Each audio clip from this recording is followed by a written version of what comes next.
안녕하세요. 책한민국입니다. 오늘 소개할 책의 제목은 인생의 가장 중요한 7인을 찾는 법. 지은이는 리 웨이 원입니다. 지은이 소개를 하겠습니다. 미국과 중국에서 활약 중인 홍보 전문가이자 인간관계 교육가이다. 중국 푸단대학교를 졸업했고 홍콩 최대 기업인 청쿵그룹에서 사회생활을 시작했다. 이후 최고 경영진의 자리까지 올랐으며 미국으로 건너가 홍보 관련 회사를 창업했다. 딕 체이니 전 미국 부통령의 선거 캠프에서 홍보 고문으로도 활약했다. 비즈니스 현장과 국제 로비 무대에서 익힌 인간관계 전략을 바탕으로 집필한 6도 인맥 시리즈는 중국에서만 100만 부 이상의 판매고를 올리며 큰 반향을 불러일으켰다.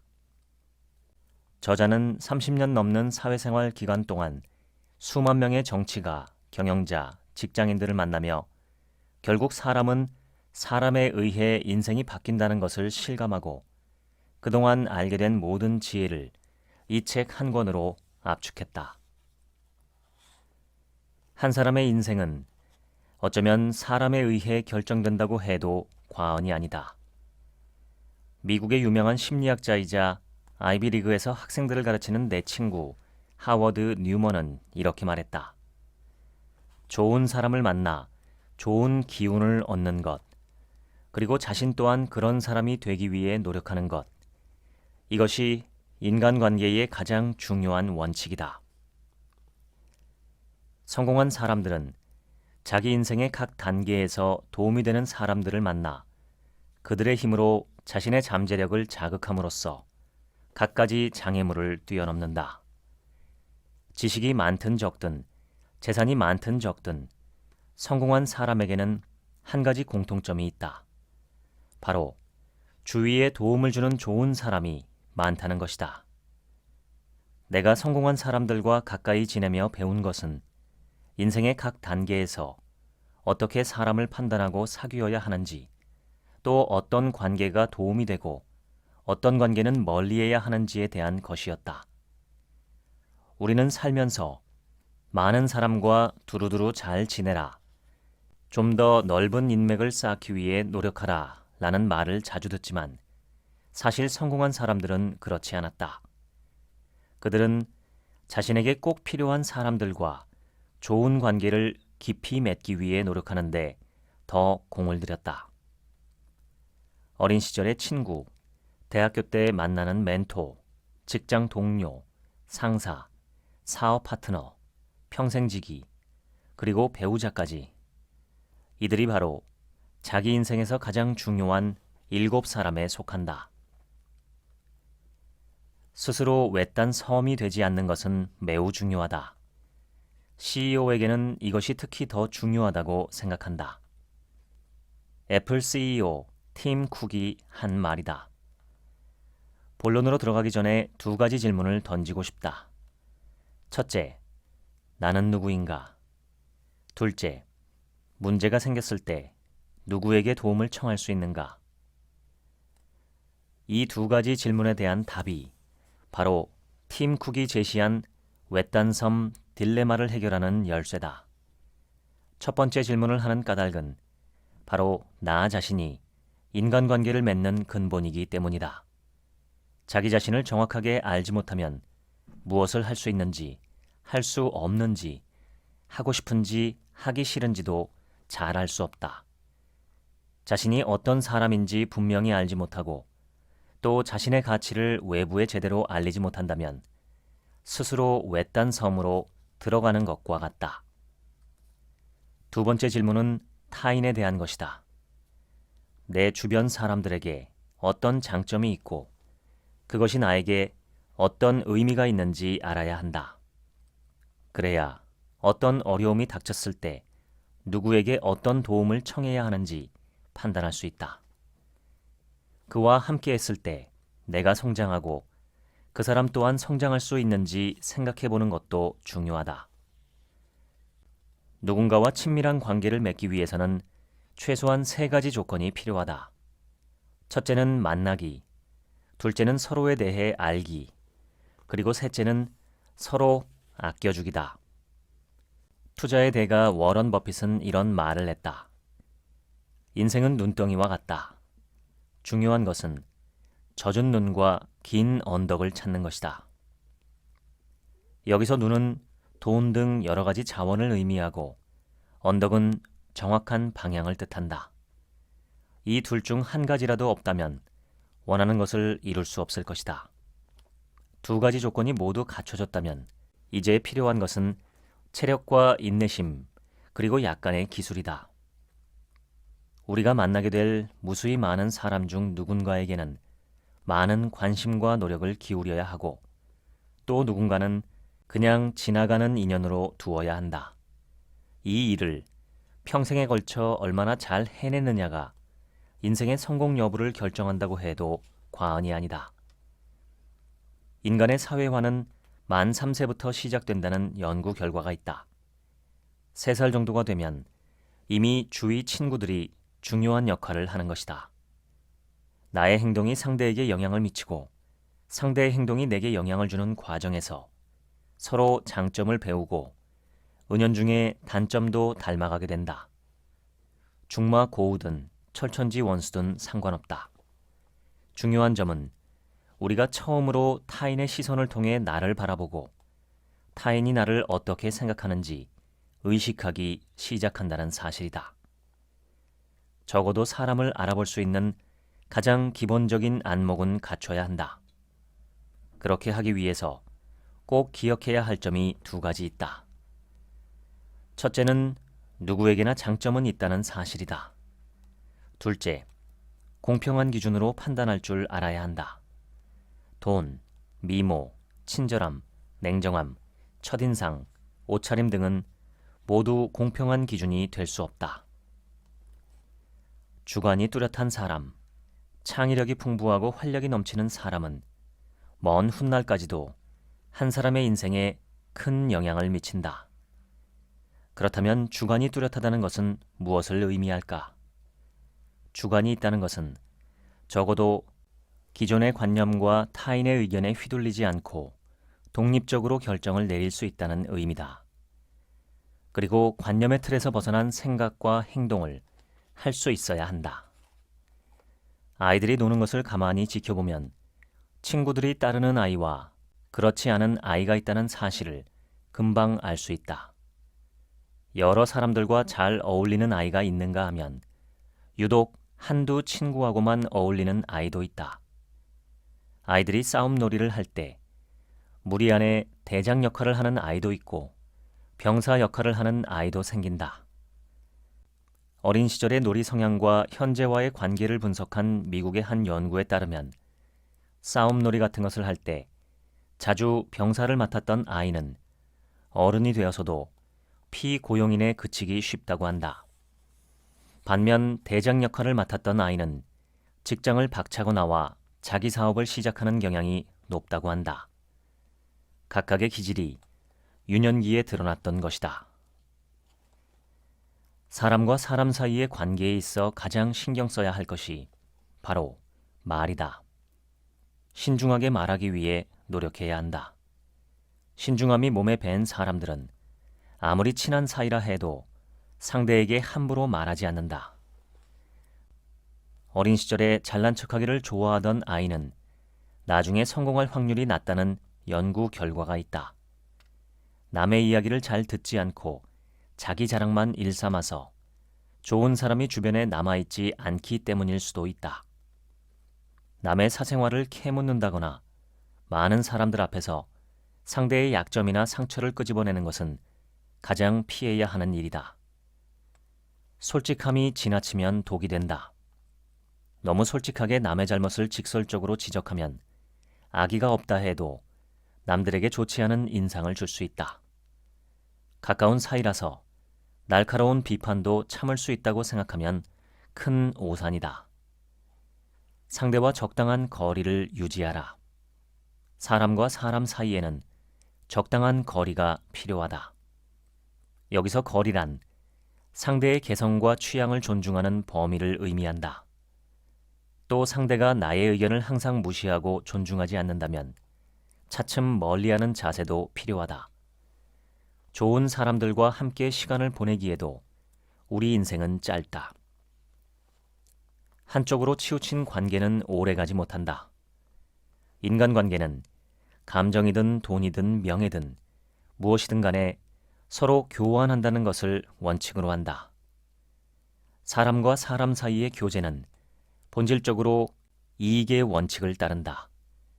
잔인하게 들릴지도 모르겠지만 우리의 잠재의식 속에는 관계를 통해 필요한 것을 얻어야 한다는 생각이 심어져 있다. 그런데 사람들은 이처럼 인간관계에서 자신이 베푼 만큼 혹은 그보다 더 많이 얻기를 바라기는 하지만 베푼 것보다 얻는 것이 너무 많으면 결코 즐거워하지 않는다. 심리적인 균형이 깨어지기 때문이다. 적당한 선에서 주고받기를 원하는 것이다. 관계의 균형을 유지하고 상대와의 친밀감을 지키고 싶다면 무엇을 베풀든 반드시 보답을 받는 관계의 기본 원칙을 기억해두자. 보답은 꼭 금전적인 이익과 관련된 것이 아니어도 좋다. 핵심은 상대로 하여금 균형과 안정감을 느끼게 하는 것이다. 성공에 대해 많은 사람들이 착각하고 있는 것이 있다. 우선 외모가 사회적 성공에 큰 영향을 미친다는 것이다. 그렇지 않다. 모든 기업가나 유명인들이 잘생기거나 예쁜 사람은 아니지 않은가? 부모의 재력과 성공 사이에 필연적인 관계가 있을까? 이 역시 그렇지 않다. 백만장자의 90%는 가난한 집에서 태어났다. 그들의 성공 비결은 출신 배경이 아니라 훌륭한 조력자를 만난 것이 더 컸다. 좋은 대학을 나오면 성공이 보장될까? 예전엔 그랬을지 몰라도 요즘은 전혀 그렇지 않다. 외모, 부모의 재력, 학력, 성적 등 위에서 열거한 것들은 사실 성공 요인 중 10% 정도밖에 차지하지 않는다. 나머지 90%는 자신의 노력으로 채울 수 있다. 그 90% 가운데 중요한 역할을 담당하는 것이 바로 관계다. 어른의 기준은 무엇일까? 누군가는 스스로의 말과 행동에 책임을 질 수 있는 사람이라 하고 또 다른 누군가는 스스로 밥벌이를 할 수 있는 사람이라고도 한다. 둘 다 맞는 말이다. 스스로 선택하는 자유는 즐거움과 해방감을 안겨줌과 동시에 두려움도 가져다 준다. 스스로 선택하고 행동했다면 그에 대한 책임은 자신에게 있다. 이러한 시기에 가장 필요한 능력은 바로 스스로 판단하는 능력이다. 앨런 그린스펀 전 미국 연방준비제도 이사회 의장은 재직 당시 미국의 화폐 발행, 금리, 국제금융의 흐름을 관리하는 중요한 역할을 담당했다. 그의 말 한마디가 미국 주가의 등락을 결정하는 막강한 힘을 갖고 있었다. 클린턴 정부에서 부시 정부에 이르는 오랜 기간 동안 전 세계 금융계와 기업계에서 그린스펀은 핵심적 인물이었다. 이 모든 것은 그의 남다른 분석력과 판단력 덕분이었다. 하지만 뉴욕대 시절 그의 스승인 어니스트 크루노 교수는 그린스펀에 대해 이렇게 회고했다. 그때는 그리 우수한 학생은 아니었습니다. 명석하지도 않았고 공부를 열심히 하지도 않았습니다. 하지만 그는 다방면에 관심이 많았고 여러 가지를 빠르게 습득하는 능력이 있었습니다. 전공 공부 자체에는 큰 흥미를 보이지 않았지만 다양한 분야의 지식을 배우는 데는 열심이었죠. 간혹 친구들과 의견 충돌이 있으면 심하게 몰아세우고 비난하기도 했지만 자기 의견은 분명하게 밝히곤 했지요. 앨런 그린스펀은 자신의 생각을 말하기 위해 다른 사람에게 납득시키기 위해 여러 분야의 지식을 습득하고 항상 더 많이 알기 위해 노력했다. 그리고 자신이 배운 것들을 종합해 스스로 옳다고 생각하는 의견을 제시했다. 현재 그린스펀은 뉴욕대가 자랑하는 최고의 졸업생이다. 그는 단순히 공부를 열심히 한 사람이 아니라 공부를 통해 자기의 생각과 의견을 만들어간 사람이었다. 무언가를 배운다는 것은 자기 자신에게 왜라고 묻는 것과 같다. 이것은 왜 그러한가? 이것은 어떻게 이렇게 되는가와 같은 질문을 통해 어떤 현상이나 역사적 진실에 대한 답을 찾아나가는 과정에서 질문의 방향은 결국 자기 자신에게로 향한다. 이러한 현상에 대해 나는 왜 이렇게 생각하는가 하고 말이다. 주위를 둘러보자. 왜라고 질문하기를 즐기고 자신에게서 그 해답을 찾으려는 사람이 있는가? 있다면 그들과 가깝게 지내라. 그들은 스스로에게 묻고 스스로 답을 찾는 사람들이다. 그들과 사귀면 인생의 뜻밖의 즐거움이 찾아올 것이다.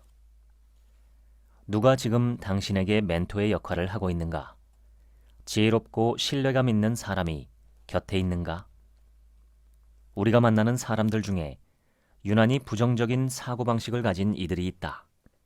한마디로 말하자면 꿈도둑이라 할 수 있다. 이런 사람은 누군가의 꿈을 훔치고 내면을 텅 비게 만든 다음 깊은 어둠 속으로 밀어넣는다.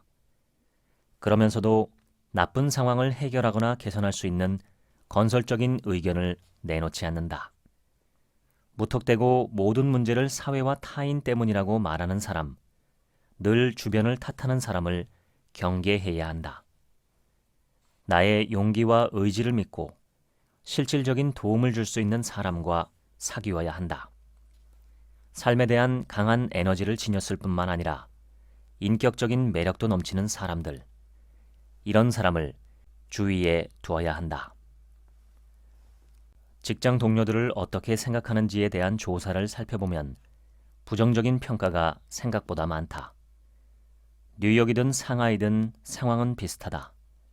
직장인들 대부분은 날마다 얼굴을 맞대고 일하는 동료의 장점보다 단점을 더 크게 본다.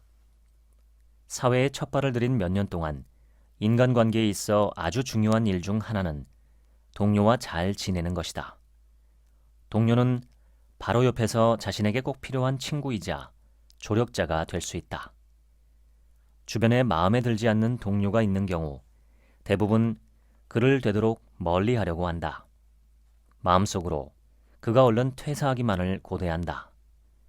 그러나 그 소망은 단기간에 이루어지지 않을 가능성이 상당히 높다. 그보다는 내 생각을 바꾸는 편이 훨씬 빠르다. 자기 마음대로 동료를 고를 수 있는 사람은 없지만 어떤 생각을 갖고 동료와 함께 일할 것인지는 선택할 수 있다. 어떤 직장이든 두 가지 유형의 사람이 있다. 우선 착하지만 업무 능력은 그저 그런 사람이다. 업무에서는 별다른 실적을 내지 못하지만 대부분 평판이 좋은 편이다. 반대로 능력은 뛰어나지만 대인관계에 서투른 사람이 있다. 당신은 착하지만 무능한 동료와 까칠하지만 유능한 동료가 있다면 누구와 함께 일하고 싶은가? 일하는 능력이 너무 뒤처지지만 않는다면 대다수의 사람들은 성격 좋고 유쾌한 사람과 일하고 싶어 한다. 반면 온몸에 가시라도 돋친 듯 까칠한 성격의 능력자들은 경계의 대상이 된다. 한 심리학자는 이렇게 충고했다. 일단 상대를 좋아해야 한다. 그러면 모든 것이 순조로워진다. 좋은 동료를 얻고 싶다면 먼저 상대를 좋아하라는 뜻이다. 가시에 가까이 가지 않는다면 향기로운 장미를 얻을 수 없다.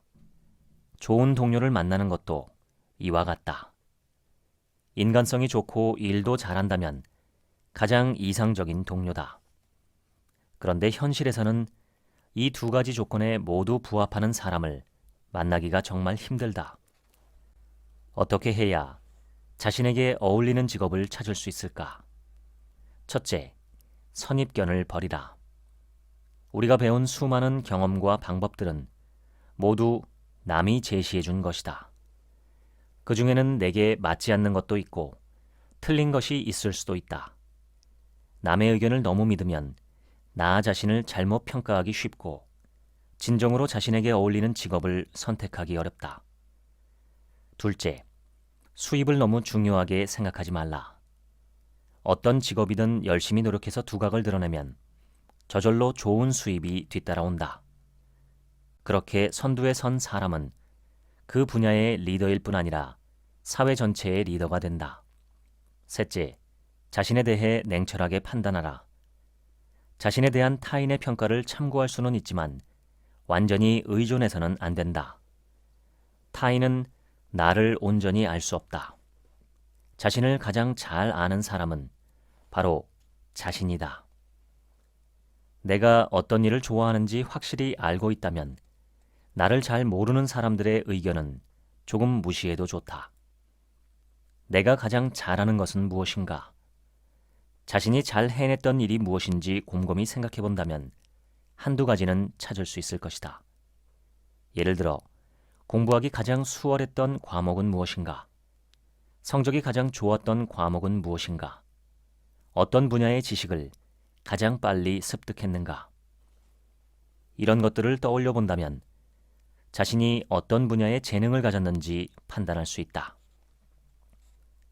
중국 커리어 개발 협회에서 다양한 업계 종사자 500명을 상대로 흥미로운 조사를 실시했다.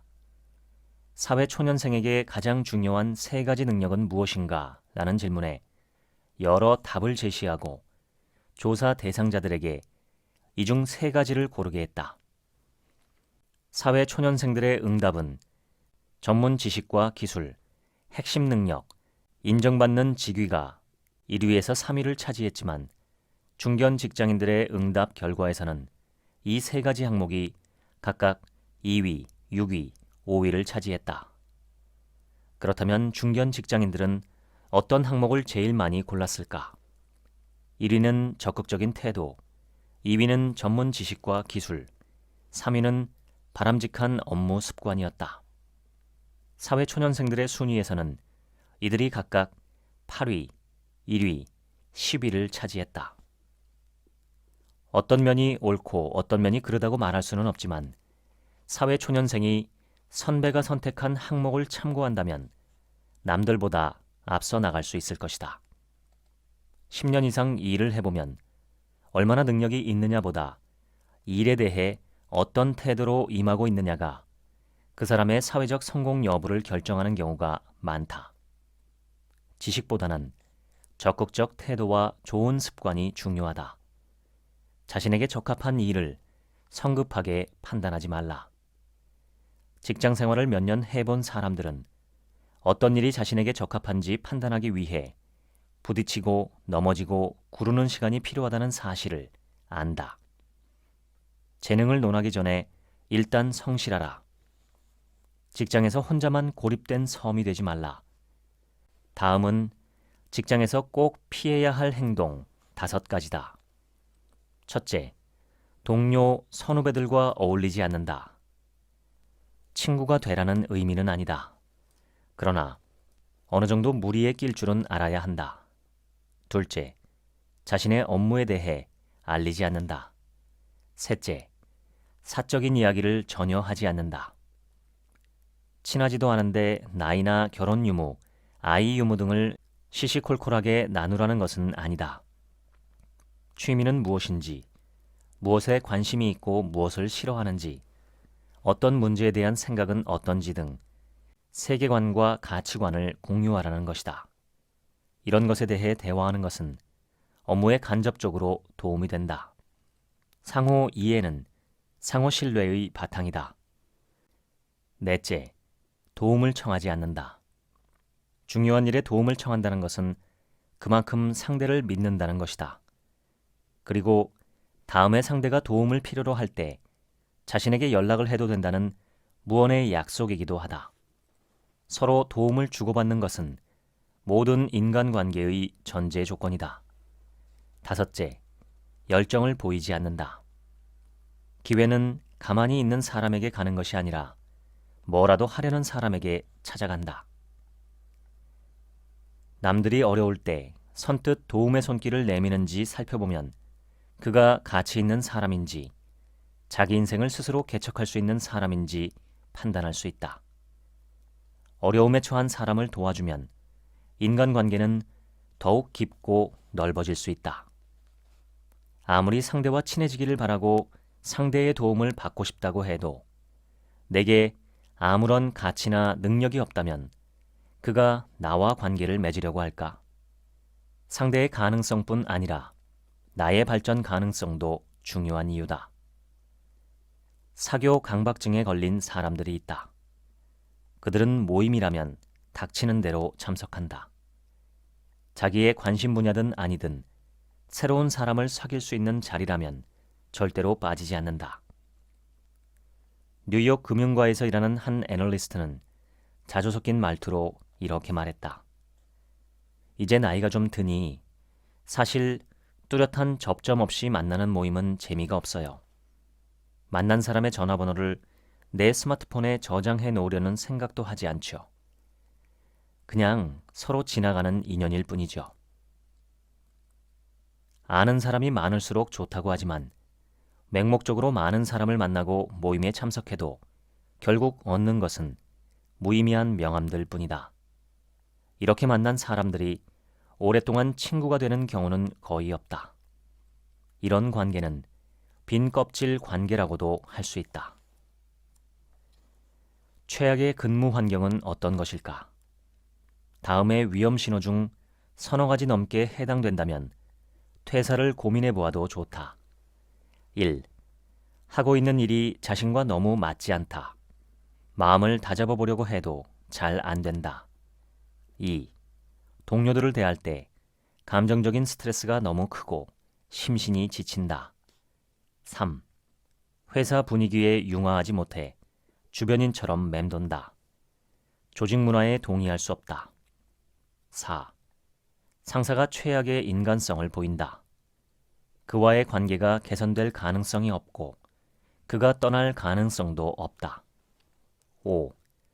일의 난이도가 너무 낮아 성취감이 없고 성장 가능성도 거의 없다. 6. 회사의 재정 상태가 심각해 불안하다. 7. 불법적이거나 도덕에 위배되는 일을 해야 한다. 롤 모델을 잘 고르는 것만으로도 적게는 3년에서 길게는 8년까지 시간을 절약할 수 있는데 이는 자기 직업의 수명이 더 늘어나는 것과 같다. 미국에 막 도착했을 때 나는 내가 몸담고자 하는 분야에서 롤 모델을 찾고자 애썼다. 마케팅과 홍보 분야에서 유명한 사람을 롤 모델로 삼아 이전에는 한 번도 접해보지 못한 지식을 배웠다. 그 후 미국 대통령 선거 자문팀에서 일하면서 운 좋게도 뉴먼을 만났고 그와 두터운 우정을 쌓았다. 뉴먼은 내게 중요한 사실 하나를 알려주었다. 과거에 쌓아놓은 전부를 잃든 미래를 두려워하든 상관없지만 절대로 현재를 의심해서는 안 된다는 것이었다. 뉴먼은 이렇게 말하곤 했다. 현재 내딛는 한 걸음 한 걸음에 확신을 가져. 과거와 미래는 생각할 필요가 없네. 오늘을 잘 산다면 어제와 내일도 자랑스러워질 거야. 나는 뉴먼으로부터 실용적으로 일하는 법과 현실주의자로서의 자세를 배웠다. 모든 낭만과 이상은 오늘 실현해야 하고 아무리 훌륭한 생각이라도 오직 내일만을 위한 것이라면 의미가 없다는 뉴먼의 충고는 내 인생을 바꾸어 놓았다. 여기서 중요한 점이 하나 있다. 롤 모델을 본받기 전에 자기 자신이 야심을 가져야 한다는 것이다. 중국에서는 야심이라는 말이 그리 좋지 않은 뉘앙스로 쓰인다. 그런데 영어에서 야심은 즉 ambition은 좋거나 나쁘다는 가치 판단이 개입되지 않은 단어로 꿈보다 더 직접적인 포부를 뜻한다. 직장에서 어떤 사람을 롤 모델로 삼아야 하느냐는 질문을 받을 때마다 나는 이렇게 대답한다. 상사를 롤 모델로 삼으세요. 그가 존경받을 만한 상사라면 말이죠. 어떻게 해야 상사에게 복종하면서도 그에 따르는 반감을 줄일 수 있을까? 두 마리 토끼를 잡는 게 쉬운 일은 아니지만 이 역시 기술의 문제라 할 수 있다. 한마디로 사소한 일에서는 순순히 따라주어 상대에게 만족감을 준다는 것이다. 요즘 젊은이들을 위한 강연을 들어보면 대부분 무슨 일이 있어도 자기 의견을 분명하게 말하라고 조언한다. 하지만 현실적으로 이 조언은 큰 도움이 되지 못한다. 현실에서는 상대의 잘못을 지적해도 그가 잘못을 고치거나 건의를 순순히 받아들이지 않는 경우가 더 많다. 불쾌함을 표하며 화를 내는 경우도 있다. 특히 높은 자리에 있는 관리자들은 자신의 잘못이 분명하더라도 부하 직원으로부터 지적받거나 반박당하는 것을 싫어한다. 상사에게 직언하는 것은 좋은 효과를 내지 못하는 경우가 대다수다. 현명한 방법은 작은 일에서는 전적으로 따르고 큰 일에서는 정중하게 상의하는 것이다.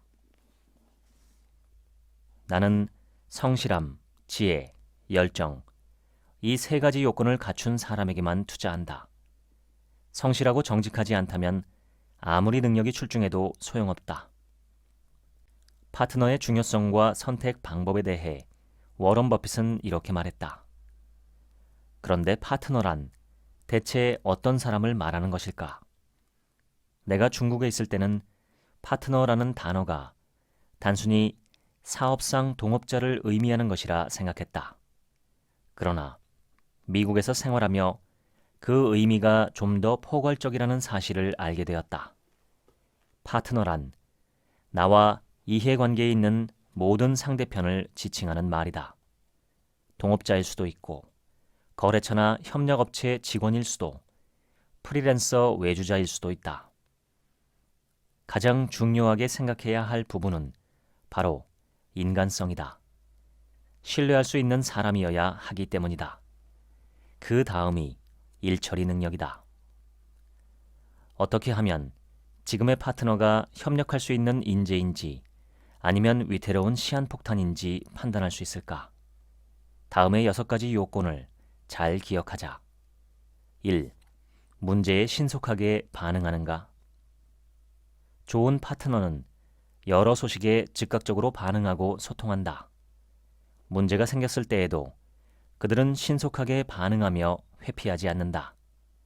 이런 신뢰성과 성실함은 매우 중요한 자질이다. 2. 남을 기꺼이 도와주는가 아니면 도움을 받기만 하는가? 3. 협력의 동기는 무엇인가? 파트너와 협력하는 것이 사업을 성공시키기 위함인가? 아니면 돈을 조금이라도 더 벌기 위함인가? 성공하는 사람들은 좀 더 나은 세상을 만들기 위한 이상을 확립하는데 많은 시간을 쓴다. 4. 공동 이익을 위해 힘쓰는가? 아니면 자기 이익을 위해서만 노력하는가? 공동의 이익에 관심이 없고 자기 이익에만 집착할 경우 분명 내분이 일어난다. 5. 제3의 파트너 영입에 반감을 갖고 있는가? 이것은 관계 정립의 문제다. 장기적인 안목에서 보았을 때 바람직한 협력이 되려면 상대가 제3자를 영입하려고 할 때 그것이 회사를 위한 일이라면 흔쾌히 동의할 수 있어야 한다. 6. 마지막으로 자신을 되돌아보라. 직감과 경험으로 질문을 던지라. 이 사람을 정말로 믿을 수 있는가? 혹시 어떤 의심이 머릿속에 들지는 않는가? 중간에 문제가 발생했을 때 나는 제일 먼저 누구의 행동을 의심하는가? 파트너인가 나인가? 파트너가 나 몰래 비열한 속임수를 쓸까봐 걱정하고 있지 않은가? 만약 이 질문에 대한 대답이 그렇다라면, 그리고 몇 번 반복해서 질문해도 대답에 변함이 없다면 파트너에 대해 다시 한번 생각해 봐야 한다. 한 의대생이 졸업 후 대형 병원 수련으로서 실습을 했다. 이 병원에는 외과 분야에서 최고로 꼽히는 교수가 있었고 그는 이 교수와 함께 일하는 행운을 얻었다. 어느 날 위독한 환자가 병원에 실려왔다. 10시간여의 응급수술이 마지막 봉합 단계에 다다랐다. 그런데 이 수련의가 갑자기 심각한 말투로 교수에게 말했다. 거즈를 10조각 사용했는데 수거한 것은 9조각뿐입니다. 수술 부위를 다시 살펴보는 게 좋겠습니다. 교수는 들은 채도 안 하고 당장 봉합하라고 지시했다. 하지만 수련의는 자기 주장을 꺾지 않았다. 수술실 안의 다른 의사와 간호사들은 모두 놀란 표정으로 그를 쳐다보았다. 심지어 어떤 사람은 그 수련의의 앞날은 이제 끝이라고 생각했다. 그런데 교수가 갑자기 태도를 바꾸어 빙그레 미소를 짓는 것이 아닌가? 그의 왼손에 거즈 한 조각이 들려 있었다. 옳은 주장이라면 자기 뜻을 굽히지 않아야 한다. 주변에 휩쓸리지 않고 옳고 그름을 판단하며 옳다는 확신이 들면 굽히지 않는 것. 이는 인생의 오르막길을 오를 수 있는 튼튼한 사다리 역할을 한다. 전설적인 펀드 매니저 피터 린치는 월스트리트 전문가들의 분석을 듣느니 집에 가서 잠이나 자는 게 낫다라고 말했다. 남의 이야기만 들으며 그대로 따라하는 것이 아니라 자신의 생각과 판단을 믿으라는 조언이다. 혼자서는 아무것도 할 수 없는 사람은 평생 남의 뒷공무니를 따라다닐 수밖에 없다는 의미다. 독립적인 사고를 유지하고 이성적인 판단을 내려라. 권위를 맹신하지 말고 상식을 믿으라. 뚜렷한 주관을 갖고 자기만의 매력을 만들라. 인생을 살면서 꼭 있어야 하는 친구가 있다. 바로 쟁우다. 쟁우란 내 머리 위에 매달린 경종처럼 내가 잘못을 저지르거나 잘못된 길로 나아가려 할 때 이를 깨우쳐주는 친구다. 쟁우는 자신의 말이 친구를 불쾌하게 할 수 있다는 것을 알면서도 친구의 단점을 지적하고 바로잡아준다. 친구를 기쁘게 하기 위해 사실을 숨기지 않으며 친구의 잘못된 행동을 막기 위해서라면 얼굴을 붉히며 탁자를 내리치는 일도 서슴지 않는다. 회사 설립 초기에 동업자 스미스가 내 앞에서 탁자를 두드리며 화를 낸 적이 있었다. 내가 무의식 중에 한 작은 행동 때문이었다. 내게는 안 좋은 습관이 하나 있었는데 고객과 상담하며 회전 의자의 등받이에 몸을 깊숙이 기대곤 했었다. 나의 그 행동을 처음 보았을 때 스미스는 매우 심각한 어투로 내게 말했다. 그건 아주 좋지 않은 습관이야. 고객들에게 건방진 자세로 보일 수 있어. 사업에 악영향을 미칠 수도 있어. 하지만 나는 그저 작은 습관일 뿐인데 스미스가 예민하게 반응한다고 생각했다. 어째서 미국인들은 사소한 일에 트집 잡기를 좋아하는지 이해할 수 없었다. 그런데 몇 주 후, 한 고객이 계약을 철회하겠다고 통보하며 이런 말을 했다. 당신은 세상을 구원한다는 착각에 빠진 오만한 망상주의자여. 마치 구세주라도 되는 양 앉아있는 당신 태도가 그걸 말해주고 있어. 나는 그제야 스미스가 했던 충고를 떠올렸고 나쁜 습관을 고치기 시작했다. 내게 그런 충고를 해준 사람은 스미스가 처음이었다. 쟁우야말로 나를 성장하게 하는 진정한 친구다. 남에게 잘못을 지적해달라고 부탁하는 것은 그리 어려운 일은 아니다. 진정한 걸림돌은 그 지적을 받아들이는 태도에 있다. 링컨 대통령은 예전에 독자적으로 군대 이동 명령에 서명한 일이 있었다. 그러자 국방장관 에드워드 스탠튼이 명령 집행을 거부하며 링컨을 멍청이라고 욕했다. 링컨은 화를 내지 않고 에드워드의 비판을 받아들이며 진지하게 말했다. 그가 나를 멍청이라고 했다면 나는 멍청이가 맞을 것이요. 그는 틀린 말을 한 적이 없으니까. 내가 직접 가서 만나봐야겠소. 링컨은 스탠튼을 찾아가 대화를 나눈 후 자신의 명령이 잘못되었음을 알았고 곧장 명령을 철회했다. 진정으로 뛰어난 실력을 지닌 사람은 적도 쟁우로 삼아 자신의 장단점을 파악하고 더 강해지려고 노력한다. 그러나 비판을 무조건 수용하기만 하면 비판은 아무 의미를 갖지 못한다.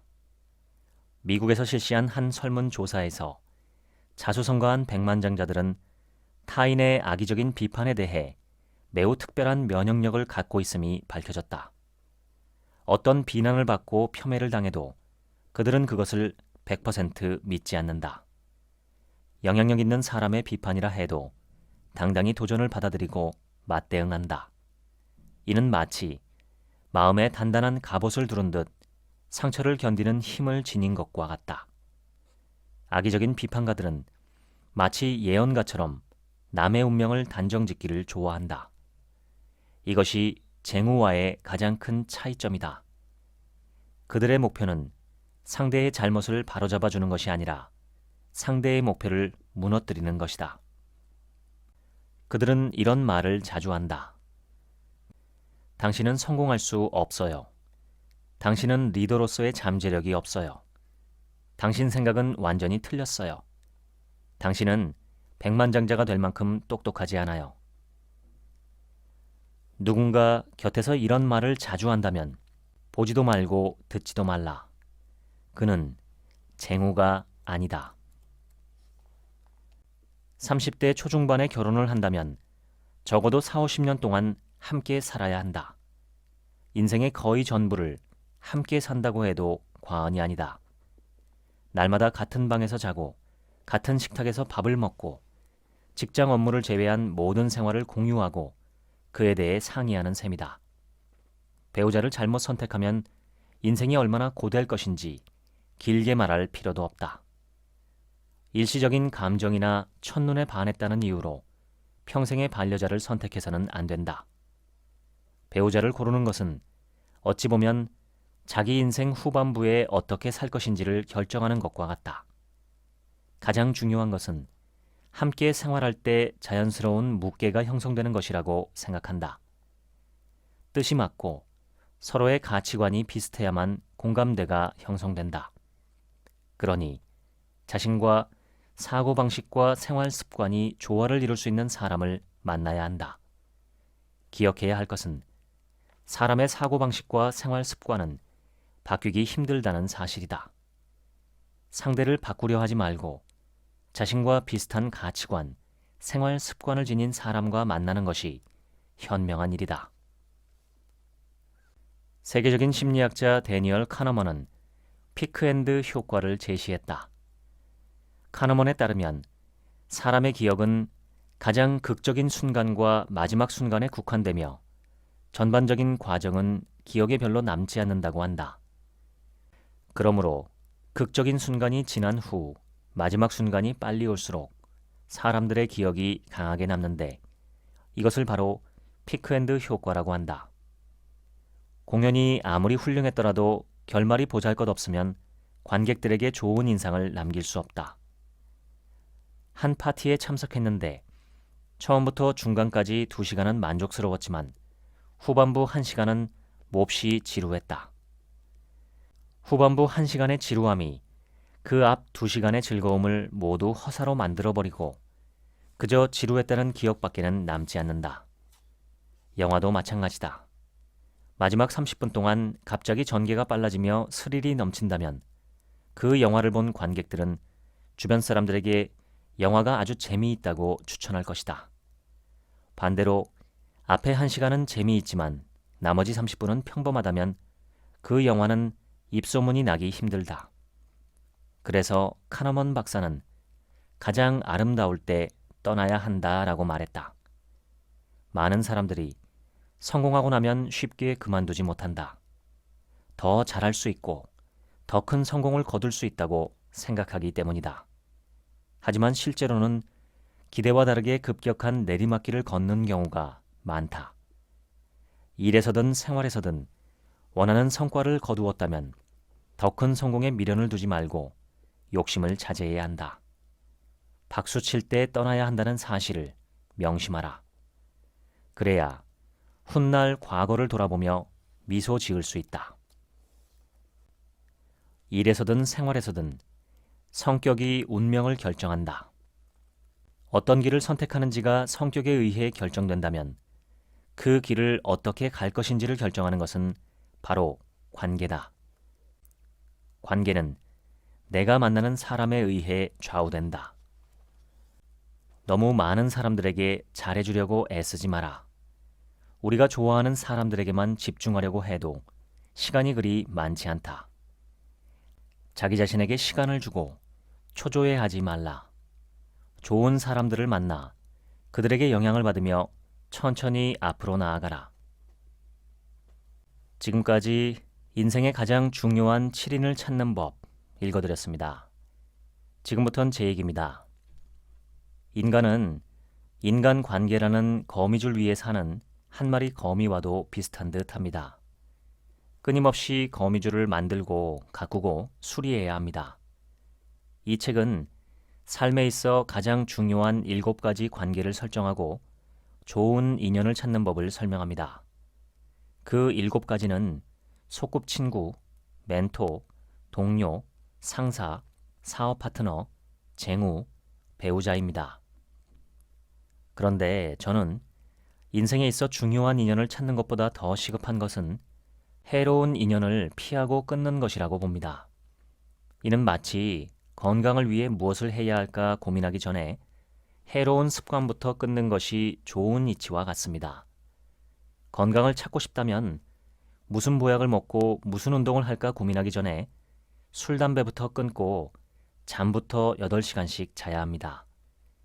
방어 운전을 고민하기 전에 안전벨트를 매는 습관, 음주운전을 하지 않는 습관부터 확립해야 합니다.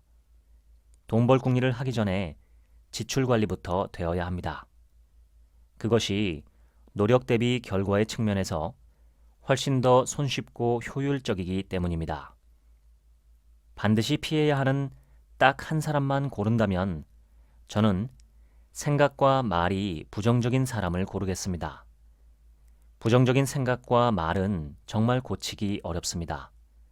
고치려고도 하지 않습니다. 그리고 쉽게 전염됩니다. 이는 정신적인 극약과도 같습니다. 부정적인 사람만 피해도 인생 성공의 50%는 달성한 게 아닐까 생각합니다. 인간관계에서 저는 늘 즐거움과 존중과 성장이 꼭 있어야 한다고 생각해 왔습니다. 이 중에 제일 쉬운 것이 즐거움입니다. 거의 대부분의 만남과 모임에는 어떤 형태로든 즐거움이 있습니다. 즐거움만 있는 대표적인 것이 술자리죠. 또한 모임과 만남에는 대체로 상호 존중이 있습니다. 여기까지는 그래도 쉽습니다. 그런데 서로가 절차탕마하며 성장하는 만남은 만나기가 쉽지 않습니다. 셋 중 하나를 버려야 한다면 즐거움은 버릴 수 있습니다. 굳이 또 하나를 포기해야 한다면 존중까지도 버릴 수 있습니다. 그러나 성장은 버릴 수 없습니다. 이것은 어디까지나 저 개인적인 가치관이지만 나 자신이 더 나은 사람이 되어간다는 느낌, 내가 되고 싶은 사람이 점점 되어가고 있다는 느낌을 주지 못하는 인연은 매력적이지 않습니다. 저자가 말한 7가지 관계 중에서 저는 스승과 배우자와 친구가 가장 중요하다고 봅니다. 스승이 없다면 발전이 없고 배우자와 화목하지 못하면 행복하지 못하고 친구가 없다면 무슨 일이든 도모하기 어렵습니다. 특히 배우자 선택이 굉장히 중요하다는 점은 나이가 들면 들수록 점점 더 크게 느끼고 있습니다. 인연이란 바닷물의 썰물 밀물과 같다고 생각합니다. 옛날 중국 제나라에 맹상군이 있었습니다. 수천 명의 식객을 거느린 권세자였는데 그가 권세를 잃고 망하자 식객들이 다 도망가고 몇 사람만 주위에 남았습니다. 그런데 나중에 맹상군이 재기에 성공하자 한때 그를 떠난 식객들이 다시 몰려들었습니다. 맹상군은 어려울 때 자신을 떠났던 식객들을 원망하고 거부하려 했습니다. 그때 항상 곁에서 맹상군을 도왔던 풍환이라는 식객이 이런 말을 합니다. 사람들이 새벽에 서둘러 시장으로 가고 날이 저물면 서둘러 시장을 떠나는 것은 그들이 새벽 시장을 사랑하고 저녁 시장을 미워해서가 아니라 그저 필요한 것이 있으면 찾아가고 필요한 것이 없다면 떠나는 것뿐입니다. 필요에 따라 움직이는 것은 인지상정이니 과거에 떠난 식객들을 원망하지 말고 다시 잘 거두어 들이라는 조언이었죠. 이 조언대로 맹상군은 식객들을 다시 받아들여 힘을 키우게 됩니다. 이 이야기엔 중요한 포인트가 세 가지 있습니다. 첫째는 떠난 식객들을 다시 받아들이지 않는 행위가 불의한 행동은 아니라는 점입니다. 얼마든지 그래도 됩니다. 그런데 그렇게 되면 평범하게 사는 데는 문제가 없지만 큰 일을 이루려는 사람에게는 역량 부족이라는 문제가 생깁니다. 내 입맛에만 맞는 사람만 받아들이면 큰 일을 할 때 꼭 필요한 다양한 인력풀을 갖추기는 어렵다는 점입니다. 즉, 떠났던 식객을 받아들이지 않는 것은 스스로에게 큰 꿈이 있다면 불이익이 될 수도 있다는 점이죠. 둘째 포인트는 식객들이 떠나고 돌아오는 것도 불의한 행동은 아니라는 것입니다. 내게 어떤 이익을 줄 수 있는 사람을 찾아가는 것, 그리고 그 이익이 사라지면 그를 떠나는 것은 그냥 인간의 본성일 뿐입니다. 벼락출세한 연예인이나 사업가 주변에는 사람들이 벌떼같이 모입니다. 그가 추락하면 언제 그랬냐는 듯 등을 돌리죠. 재기하면 다시 사람들이 찾아옵니다. 이것은 바다의 밀물 썰물과 같아서 원망의 대상이 아니라 그냥 자연스러운 흐름으로 보아야 한다는 것입니다. 셋째는 그러므로 내가 궁극적으로 바라는 목적이 무엇인지 잘 생각하고 인연을 선택하면 된다는 것입니다. 그냥 평범하게 평탄하게 살려 한다면 어려울 때 나를 떠난 사람들이 다시 찾아와도 거부하면 그만입니다. 그러나 큰 꿈이 있고 그 꿈을 이루기 위해 나 혼자만의 힘이 아니라 많은 사람들의 협력이 필요하다면 개인적인 서운함이나 불만은 있고 한때 나를 버린 사람들도 너그럽게 받아들일 포용력이 있어야 한다는 점이죠. 아주 어렸을 때는 위의 맹상군 일화를 읽고도 무슨 뜻인지 잘 이해하지 못했습니다. 그래서 더 오래도록 기억에 남은 이야기였는데 세월이 흐르다 보니 자연스럽게 이해하게 되었습니다. 부정적인 인연을 피하고 존중과 성장과 즐거움이 있는 관계를 추구하며 때론 나를 뛰어넘는 포용력을 발휘하기도 하는 것. 이것이 인간관계 거미줄을 잘 짜는 비결이 아닐까 싶습니다. 인생엔 영원한 적도 영원한 친구도 없습니다. 지금까지 책 한 민국의 하루치 생각이었습니다. 감사합니다.